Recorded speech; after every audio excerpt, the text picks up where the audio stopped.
आप सभी को मेरा नमस्कार। YouTube चैनल पर आपका हार्दिक अभिनंदन है। स्वागत करता हूं आप सभी का। देखिए, अपना टॉपिक जो है वो आपके BA part first year Hindi साहित्य फर्स्ट सेमेस्टर, जो कि आपकी बुक चल रही है जिसका नाम है आदि काव्य भक्ति काव्य। तो आदि काव्य का मतलब है आदिकाल से और भक्ति काव्य का मतलब है भक्ति काल से।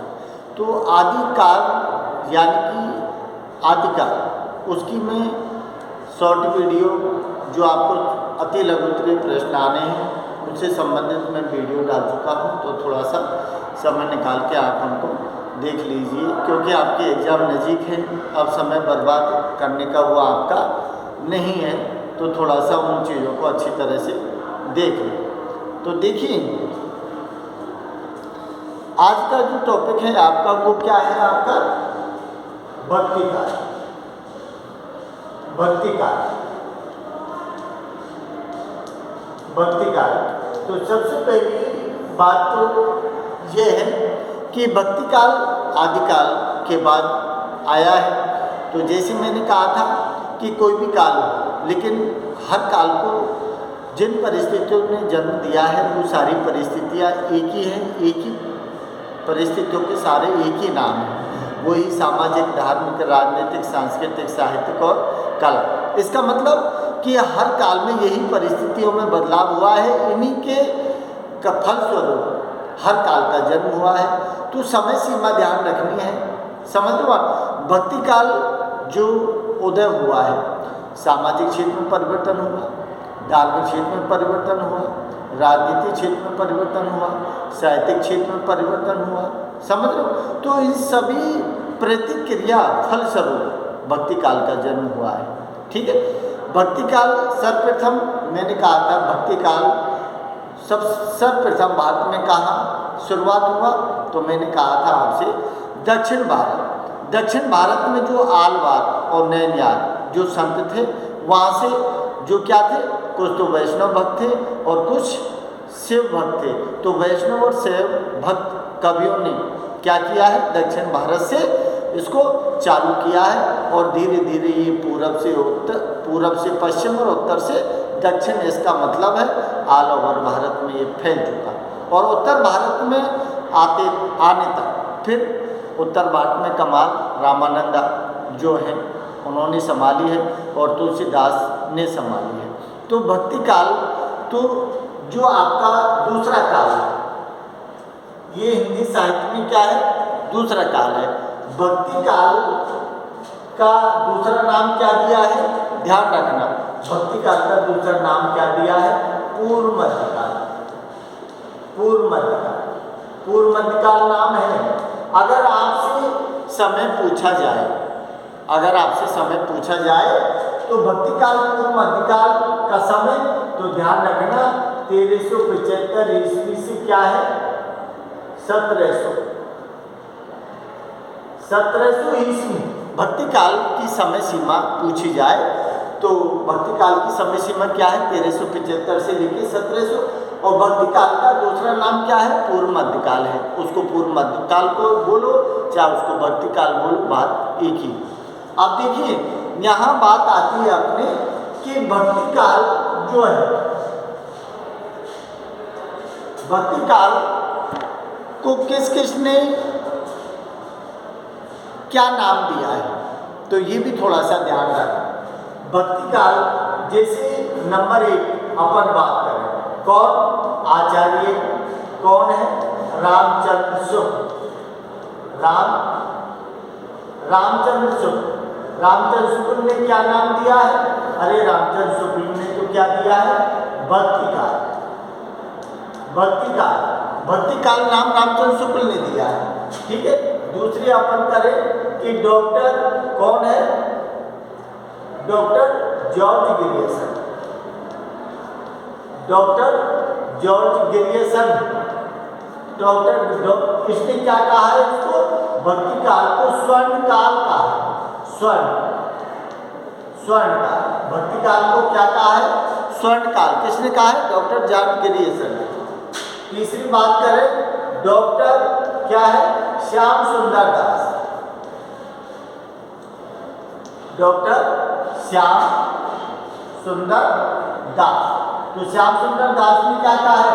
अरे श्याम सुंदर दास ने बोला है स्वर्ण युग बोला। तो ये नामकरण थोड़ा सा ध्यान रखना, किसने क्या क्या नामकरण दिया है। और एक नाम आता है जिसमें नाम दिया है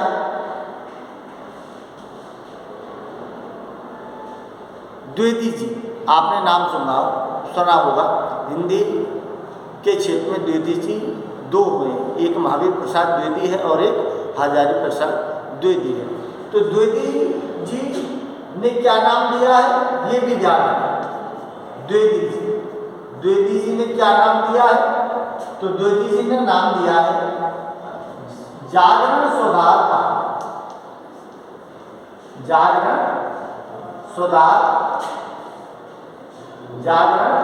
सुधार काल नाम दिया है। जागरण सुधार काल नाम दिया है द्विवेदी जी ने। और पूर्व मध्यकाल जो नाम दिया है जी किसने दिया है? पूर्व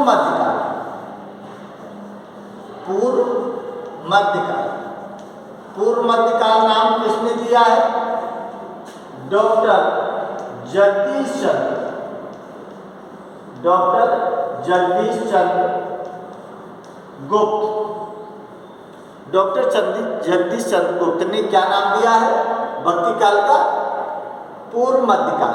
तो थोड़ा सा नामकरण के विषय में कि किस किस ने क्या नाम दिया है, छोटे क्वेश्चन है, अति लघुत्तरीय, वो आपको आ सकते हैं। तो आचार्य रामचंद्र शुक्ल ने भक्ति काल कहा है, डॉक्टर जॉर्ज ग्रियर्सन ने स्वर्ण काल कहा है, डॉक्टर श्याम सुंदर दास ने स्वर्ण युग कहा है, द्विवेदी जी ने जागरण सुधार काल या कहीं तो लोक जागरण, बात तो वही है। तो जागरण सुधार काल, लोक जागरण काल किसने कहा है? द्विवेदी जी ने कहा है। पूर्व मध्यकाल नाम किसने दिया है? डॉक्टर जगदीश चंद्र गुप्त ने दिया है। समझे आप बात को? अब देखिए, अब बात आती है अपने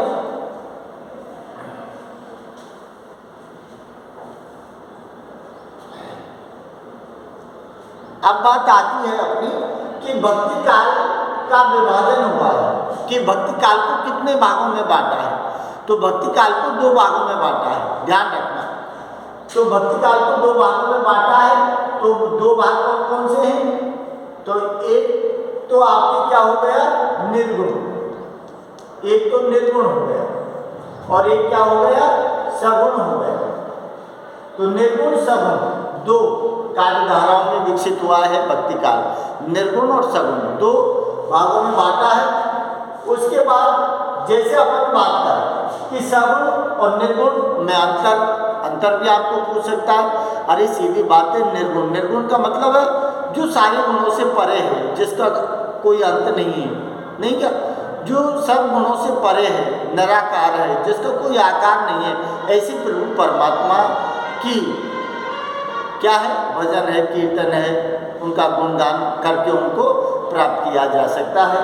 सगुण जो है, सगुण में क्या है? सगुण साकार रूप, जिसमें आप राम को मानते हो, कृष्ण को मानते हो, हनुमान को मानते हो, भोले को मानते हो, तो उनकी मूर्ति साकार रूप को आधार मानकर आपकी पूजा उपासना सगुण साकार में है। जबकि इसमें मूर्ति पूजा नहीं है, इसमें निर्गुण निराकार पर ब्रह्म, जिसका कोई क्या नहीं है कि जिसे कहते हैं कि भगवान कोई मंदिर, कोई मस्जिद, कोई चर्च, कोई गिरजाघर, कोई गुरुद्वारे में निवास नहीं करता है। इनकी मान्यता के अनुसार ये क्या है कि सारे गुणों से परे हैं, वो कण कण में समाहित है। तो ये निर्गुण वाले मानते हैं। निर्गुण काल धारा जो है उसको भी कितनों में बांटा है? निर्गुण काल धारा को भी दो में बांटा है, जिसमें पहली चीज क्या है? पहली चीज यहाँ दी है ज्ञानाश्रय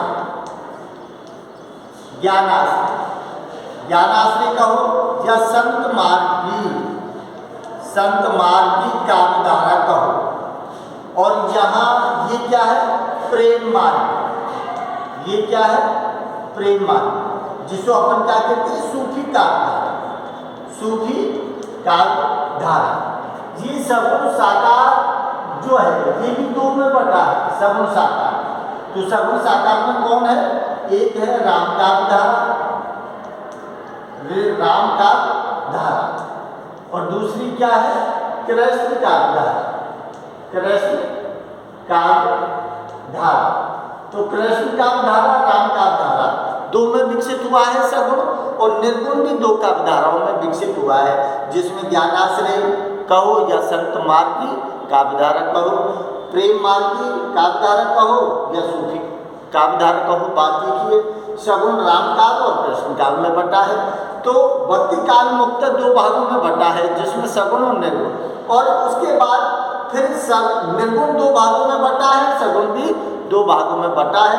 इस तरह से भक्ति काल पूर्णतः चार जो विभिन्न काव्यधारा विकसित हुई है, चारों काव्यधाराओं में विकसित हुआ है। तो चारों काव्यधारा ये हैं, थोड़ा सा इनको ध्यान रखना।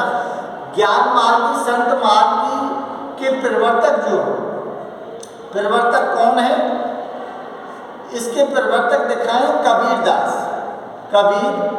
कबीरदास दिखाए, ठीक है। सूफी काव्यधारा के प्रवर्तक कौन है, यहाँ सूफी काव्यधारा के प्रवर्तक हैं मलिक मोहम्मद जायसी, मलिक मोहम्मद कौन है, जायसी। और राम काव्यधारा के प्रवर्तक कौन है, प्रवर्तक यहाँ तुलसीदास जी, तुलसीदास जी। और यहाँ कृष्ण काव्यधारा के प्रवर्तक कौन है, ये प्रवर्तक हैं आपके सूरदास। ध्यान रखना। इसके बाद अपन बात करें कि भाई सबकी भक्ति अलग अलग प्रकार की है, कि कौन की कैसी भक्ति है। तो कबीरदास की भक्ति कैसी दिखाई है, कबीरदास की भक्ति नाम स्मरण की भक्ति है, नाम स्मरण की भक्ति। ये भक्ति के प्रकार हैं। भक्ति कैसी है, भक्ति के प्रकार हैं ये। तो भक्ति के प्रकार कैसे, यहाँ नाम स्मरण की भक्ति दिखाई है। यहाँ मलिक मोहम्मद जायसी की क्या है, ये प्रेमा भक्ति है, प्रेमा, ये प्रेमा भक्ति है। तुलसीदास की कैसी भक्ति है, ये दास भाव की भक्ति है, दास, यहाँ दास भाव की भक्ति दिखाई है। और सूरदास की कैसी है, सख्य भाव की, सख्य भाव की। तो ये थोड़ा सा ध्यान रखना। सारी चीज भक्ति काल बस इन चार काव्यधाराओं में विकसित है, समझ लो आप। बाकी चीज और अगली वीडियो में मैं दिखाऊंगा, क्योंकि वीडियो लंबी हो जाएगी, समझ लो आप। तो अगली चीज मैं अगले उसमें डालूंगा, तो थोड़ा सा देख लेना। नमस्कार।